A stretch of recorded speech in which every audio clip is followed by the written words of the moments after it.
the difficulties of investigating and prosecuting match fixing. I must tell you that we didn't have much time to prepare this panel. There was one meeting last week where the other members of the panel tried to explain what they were going to speak about.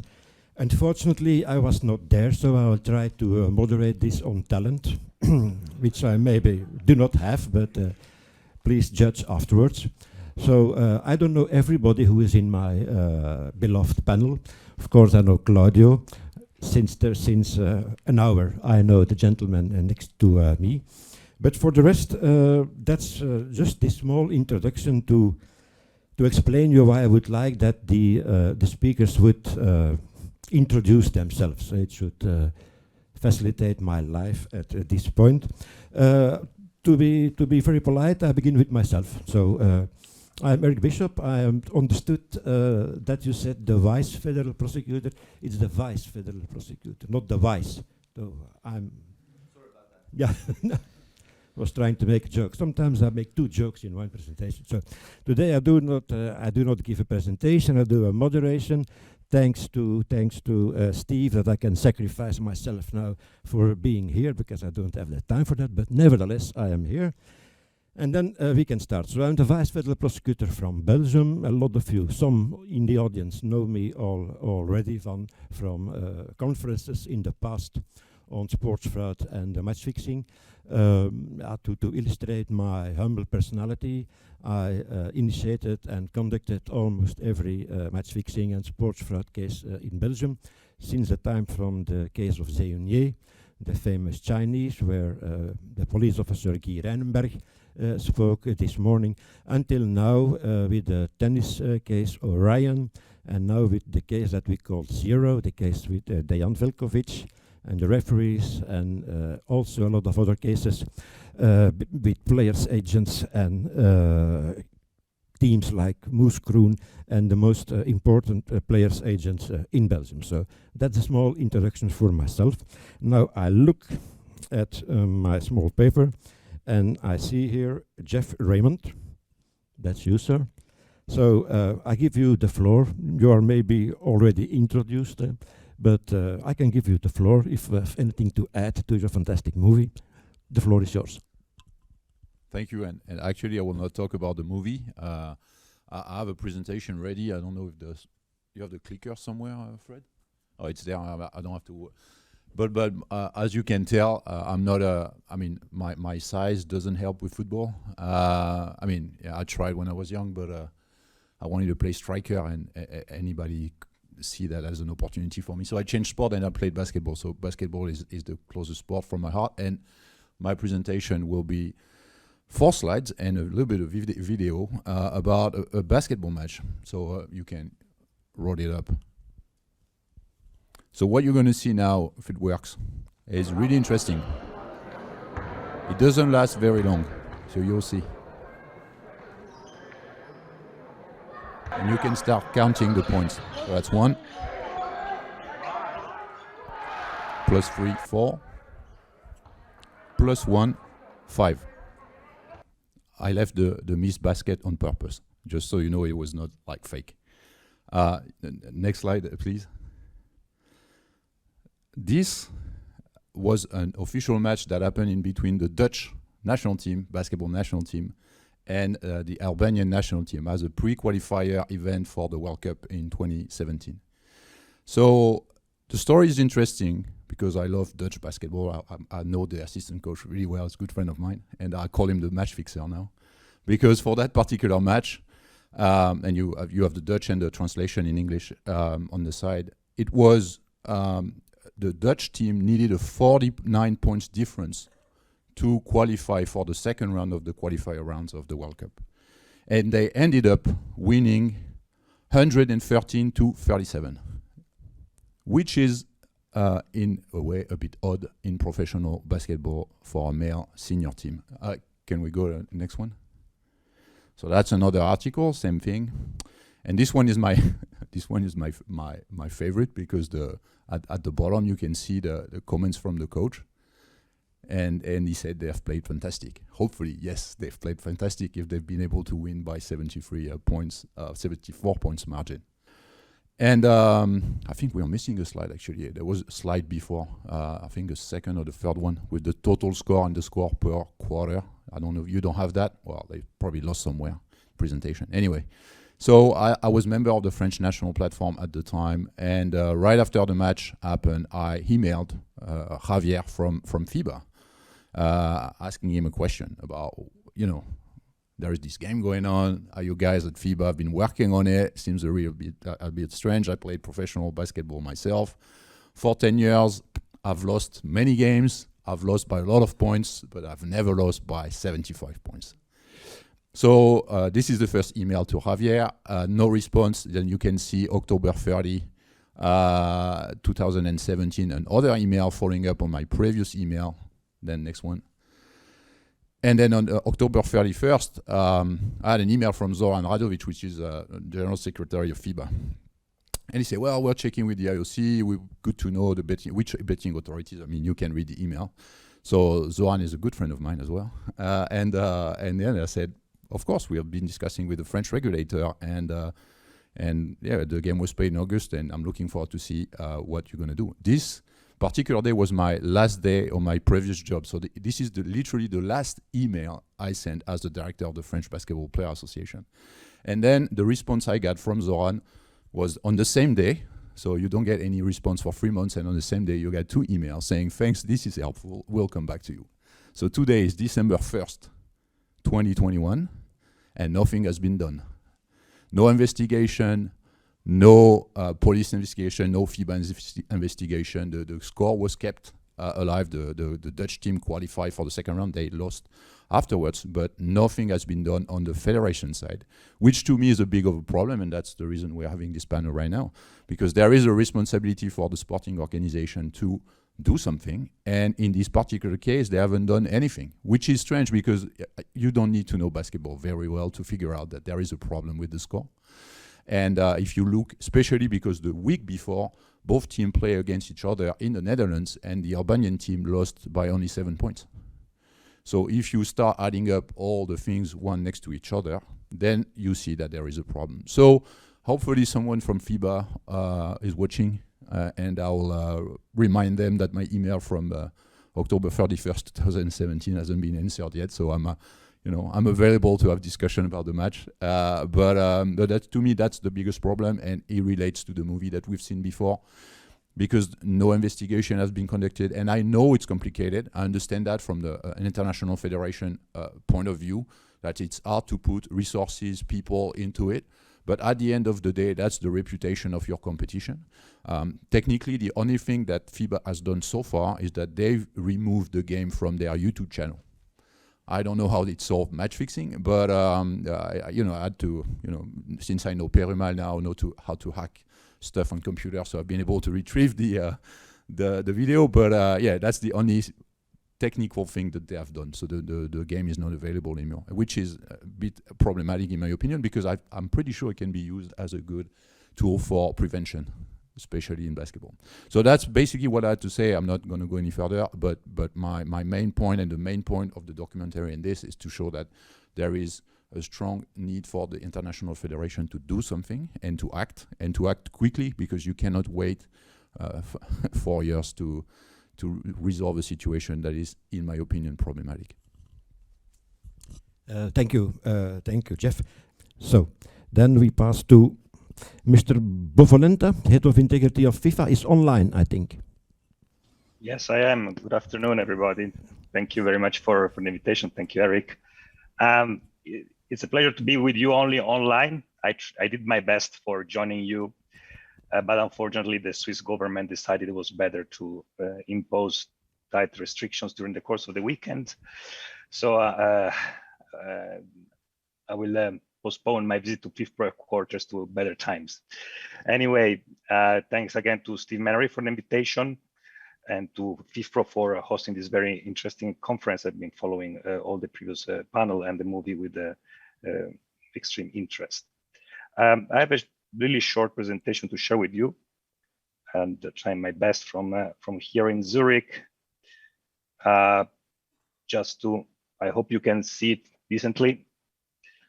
I'm going to Voila.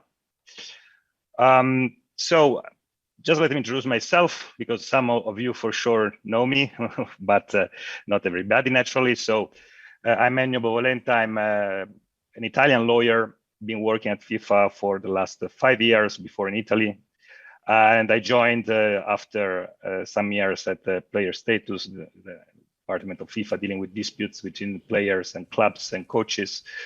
I joined the integrity department, which is the department dealing with all the match fixing related issues, and which has been created on purpose in 2016 for dealing with all the match fixing issues, and in particular for complying with the statutory objective of FIFA, one of the statutory objectives of FIFA, namely to promote integrity and to protect football competitions. I'm not going through a very long presentation because I have only 5 minutes, but just to give you an overview of basically what we do. We followed before the presentation of my colleague Angela from UEFA, and naturally we do similar things, obviously in a larger scale. But you can see basically when it's about investigations, it's only one part of our job. Actually, our activity range from basically raising awareness to briefing players, teams, supporting our member associations, monitoring the competitions, and eventually taking actions if necessary. So going through the different areas, actually FIFA, just a short preamble, is made of 211 member associations. So this means if you think about how many matches we're talking about, obviously FIFA alone is not supposed and does not have the capacity alone to monitor all the football matches in the world. We need to cooperate necessarily with all our member associations and confederations in order to ensure that the objective to protect football against match fixing is achieved. So in order to do that, creating a network of integrity officers is essential. For integrity officers, we refer to those profiles which have the responsibility at national level to promote integrity and to establish an integrity initiative at national level. In order to do that, we have created many initiatives. In particular, last year, maybe you heard about the FIFA Global Integrity Program, which basically exactly focused on giving all the integrity officers equal tools and knowledge. You can understand that being 211 integrity officers, not all of them are at the same level or anyway already experienced as other integrity officer we can find, for instance, in Europe. Naturally, protecting competition, as I said, is a key target for FIFA, supporting the member associations. And then when it's about investigating football matches or players for possible involvement in match manipulation, one of the key areas is first to monitor the betting markets. I think that after today is clear, but from betting markets, many times we can have a first important indication about the suspicious matches. Before Angela was mentioning the Scandal Award, it is clear that nowadays when we receive a report from a betting monitoring company about defining a match as escalated or suspicious, we only have the first element for further building up an investigation. Then when it's about investigating, and I'm going to show you later on, we have to take further steps. Last but not least, because this morning you were mentioning reporting mechanism, we also, as Roy mentioned this morning, of course, acknowledge and endorse the activity of FIFPro with the red button application, which is indeed a valuable tool for allowing players, in particular, to report. It is not the only mechanism. Naturally, we also have at FIFA level our own reporting mechanism. We have a dedicated app of integrity and also an online platform named BKMS, which also allow not only players, anybody in the world to report anonymously. What matters for us is to ensure that, in this case, players, but also everybody else, is in a condition to easily reach out to us and to discharge their obligation to report for those bound by the regulations. In terms of investigations, well, it is clear what we are struggling on. It was mentioned before, this Labuts case. Actually, yeah, that's a clear example of a case where eventually at CAS level, the arbitrator considered that yes, the match was manipulated, but the player in question, Labuts, could not be held responsible for match manipulation. This is probably the biggest challenge that we are facing nowadays, because it's becoming always clearer and clearer that how to demonstrate that the match has been manipulated because it's suspicious. What is the following step is to hold someone liable for this match manipulation. And this is easy, like it happened in the past when you have a so-called smoking gun, when you have, I don't know, wiretapping or emails or clear evidence that there was a connection, a communication between the match fixer and those who helped this match fixer to manipulate a match. But the fact is that this is the exception, because it is clear that sports organizations do not have the same prerogatives like law enforcement or national prosecutors. So to the extent that we receive pieces of evidence from the proceedings established at the national level, we are only grateful, and we can also use these means, these pieces of evidence also in the context of our proceedings. But naturally, we cannot only rely on that, on this lucky circumstance. We have to try with our means to gather sufficient intelligence, to gather sufficient pieces of evidence. So in order to do that, of course, we have to find alternative paths sometimes. I can mention the last decision, which was issued by the FIFA Disciplinary Committee on match fixing this year, was on strict liability, where in the case where it was clear the involvement of a club, like in the Scarabeo case at UEFA level, for the first time also at FIFA level, as it was not possible to hold the specific player of a club.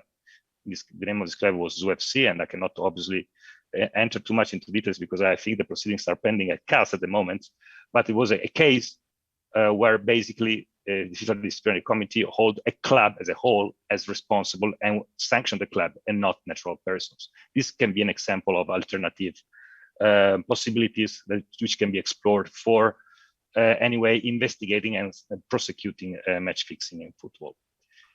Then last but not least, is it essential to have a strong cooperations with the other actors involved in investigating cases. For us, law enforcement is a privileged partner, and for establishing cooperation in not only because of their prerogatives, but also because they can obviously tackle from a different angle what we cannot do. As I have to recall, we as FIFA have jurisdiction only on those bound by FIFA regulations. So of course we cannot sanction a match fixer. We can sanction players, clubs, coaches, and so on. And we do it ourselves, but we do it also with the distribution of competence at under our organization, which is that the distribution of competence means that every football association and confederation is in principle responsible for investigating and sanctioning the cases regarding competition organized by the football association or the confederation. So as a matter of principle, we do expect that each football association is capable of investigating the cases of their own competitions, confederations as well. And we do the same for our competitions. This being said, as the World Football body, we have the responsibility to ensure that in case a member association or a confederation is not capable for any reason to investigate certain cases, we can support them, or in the extreme scenario, we can even take over an investigation. And this is expressly provided in our regulations. I mentioned before, and I go towards the conclusion, the importance of cooperating in the investigations, but also in general in the protection of integrity of football. Now is a FIFA competition in progress. I hope you heard about the FIFA Arab Cup, which started yesterday. And this is a very good example of cooperation between different stakeholders in the protection of a competition. What we do here, we involve representatives from governmental Qatari authorities as the competition takes place there. From law enforcement, we have here my colleague Claudio, who can mention this eventually. From law enforcement, we have national platforms involved from the Group of Copenhagen, lotteries, GLMS, IBIA, Sport Trader from betting monitoring companies. And so it's an example where different stakeholders can provide an active contribution in exchanging information for us. So with us, so that in case any kind of match manipulation incidents occur during the course of the competition, we can intervene right away. So obviously I went beyond my 5 minutes. I apologize for that. And I give back the floor to you, Eric. Thank you very much. Thank you. Thank you, Ennio, for this fine presentation. Claudio, introduce yourself. Thank you, Eric, for giving me the floor. And first of all, thank you to FIFPro to host this relevant conference, and Steve for the engagement with us since months now in this topic.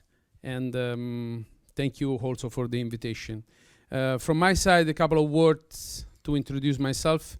I'm an Italian police officer, actually seconded at present to Interpol Anti-Corruption unit within the Criminal Network Subdirectorate, which is part of the Organized and Emerging Crime Directorate. This gives you the idea from Interpol and what we can achieve being part of integrity work, being part of anti-corruption, but also being part of organized and emerging crime. This means that from the perspective of Interpol and as a consequence from law enforcement, we see this issue very much related to connections with organized crime and essentially with criminal networks. As I said, I'm an Italian police officer from the financial police in Italy, the Guardia di Finanza, and I'm seconded to Interpol since 4 years now. Previously, I was working in the field in tributary police and financial police in Italy, in both Milan and Rome cities. But in the last 10 years, I joined the International Police Cooperation Service. And by chance, and I just learning by working, I become experts in the domain of match fixing. Because actually that was the time around 2010, 2011, in which a big scandal went out in the Italian football, and we have seen the movie from Jeff here, and Wilson Raj Perumal was one who opened actually the eyes also of Italian police at the time. But the first input went out from the Bochum police in Germany, as well as from a joint investigation team that was set up at that time, first from Interpol side and then from Europol side as well. So I would, with this, I want to say that the international police cooperation system worked very well at that time. So the information went out, became available to all the law enforcement. So I became experts, let's say like this, in this domain because I worked in all actually the cases having an international dimension in Italy and last, lightly, in Interpol. Of course, there is a difference, very huge difference when you act as a national law enforcement because you have your own jurisdiction to follow. At Interpol, we don't have our own jurisdictions. Our work at the moment is actually to push the law enforcement in a country to act in this domain because we maintain our interests, and that's why Interpol has this initiative against match fixing since 10 years now, with dedicated programs both on educational and operational side.